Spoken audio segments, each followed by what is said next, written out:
Greetings, Patriots! Around here, we are celebrating the 4th of July. Yeah. Yay, USA! We've got another Storytime Online for you today, and this one's all about America, all about patriotism. Yeah. Yay, yay, yay. Before we get into any books, we're going to start with our welcome song, which involves a little bit of sign language. Some of you might be familiar, but a refresher is always nice. So let's get our fingers limbered up and loose. All right, we are ready. Let's do our first sign. We make our dinosaurs and we headbutt them, make them kiss for the sign for more. And then we put our fists together and stir our soup, and that's the sign for together. And then we do the sign for friends, make our fingers hug each other. Oh, so sweet. It's the cutest. And then we make our last sign, which is a sign for happy. We have to smile really big and wave our hands. Perfect. All right, I think we're ready. Mr. Adrian is going to join me with some music. What do you have here? This is my ukulele. Can you say ukulele? It's a really cool musical instrument. And it's a lot of fun. So let's sing a song. Let's do it. The more we get together, the more we get together, the happier we'll be. For your friends, my friends, my friends, your friends, the more we get together, the happier we'll be. Beautiful. That was lovely. Very good. All right, I think we're ready for a book, and I know Mr. Adrian wants to share one today. Yeah. It's just fantastic. For our first story today, we're going to be reading We Came to America by Faith Ringgold.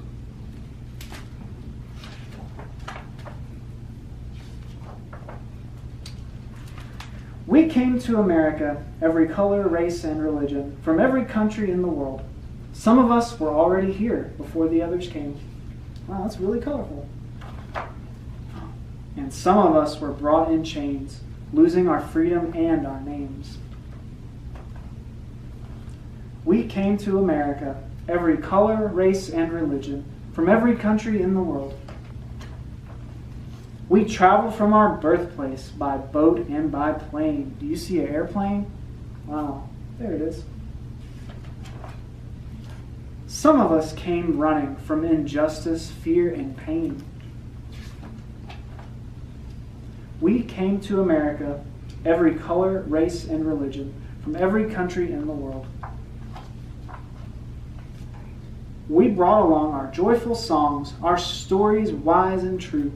Our music colored the air, beautiful sounds and patterns everywhere. Oh, it looks like they're dancing, huh? I think he's playing, what is that, a saxophone? Bet that sounds nice, huh? Our joyful dance now freed our pain, gently like soothing rain. Our food, our fashion, and our art made America great. We came to America, every color, race, and religion, from every country in the world. In spite of where we came from, or how or why we came, we are all Americans, just the same. The end. All right, I'm back to share one of my favorite books of all time. It's called Abe Lincoln's Dream, and it's by Lane Smith, who writes a lot of children's books about politics and about America in general. You should definitely check them out. All right, let's get started. Abe Lincoln's Dream. Uh-oh. Got a little black dog here. He seems surprised. In 1948, Vala, the dog of President Roosevelt, wouldn't enter that room. In 1968, neither would Yuki, the dog of President Johnson. And in 1985, Rex, the dog of President Reagan, didn't enter that room either. Some said they saw the ghost on the 12th of February. But on that day, everyone was wearing stovepipe hats. So who could tell? A ghost. A girl wandering from her tour discovered a tall man standing over the Gettysburg Address. What do you guys think? Who do you think it is? It's a mystery. Let's see. Hi, said Quincy. Hello, child, he said. He was dressed in black from hat to boot, but she wasn't frightened. He had a long face that made her feel really sorry for him. Are you lost, she asked. I don't think so, he said, walking through a wall. You might be the ghost. You look confused. Why, I'm right as rain, he said. Are you sure? Well, not really, no. Ghosts are no good at telling fibs, he said. You can see right through them. That is a very silly joke, she said. He returned with a rose. Truth is, I'm thinking of a dream I had last night, he said. It's always the same. I'm on a ship, sailing rapidly for some shore I know not where.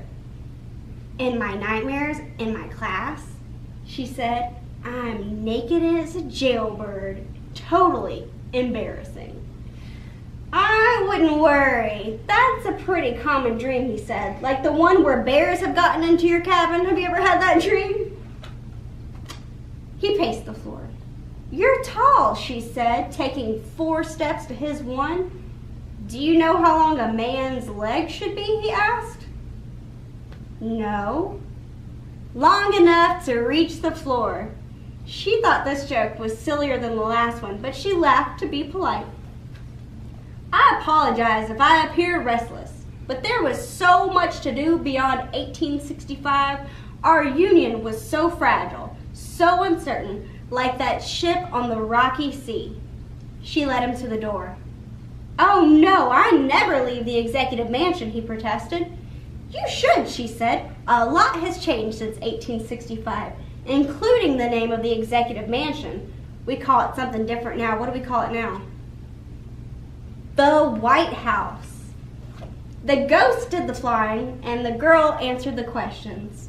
Are the states united, he asked. Did that work out? Yes, that worked out just fine. And equality for all, he asked. That's working out too. It's getting better all the time, she said. And man, he asked, does he no longer fuss and fight with his fellow man? We're still working on that one. But I think overall the Founding Fathers would be proud of our progress, don't you? Said Quincy. Why, I think they would be over the moon. Over the moon, yes! There's one last thing I want to show you, she said. It's the flag on the moon. My stars, he said. We have come a long way. 3 cheers and ballyhoo! His tour over, he returned her to hers as he began to disappear one final time. Knock, knock, she said. Who's there, he said. Orange? Orange who? Orange, you feeling better now? That is a very silly joke, he said. That night, Quincy had a dream. She dreamed of a man, a tall man in black, on a boat, moving rapidly toward the rising sun. And he was smiling. The end. That was one of my favorite books. I really hope you guys enjoyed it. And happy 4th of July. Thank you so much for hanging out with us today for Storytime Online. And from all of us here at Shreve Memorial Library, we want to wish you and your family a very happy 4th of July.